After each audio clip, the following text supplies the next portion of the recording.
got a nice big Crystalline Bravo geode to open up today, so let's get to it.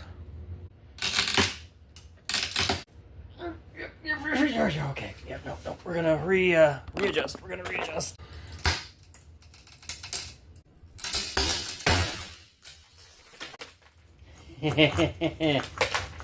Some lovely quartz, lots of little sparkling secondary growths in there as well.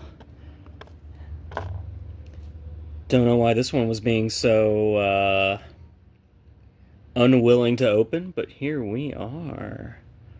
Yeah. Yep, clear quartz, tinge of smoke to it, but that could just be inclusions and not actually smoky quartz. Bit of chalcedony overgrowth. Fancy. Have a good day.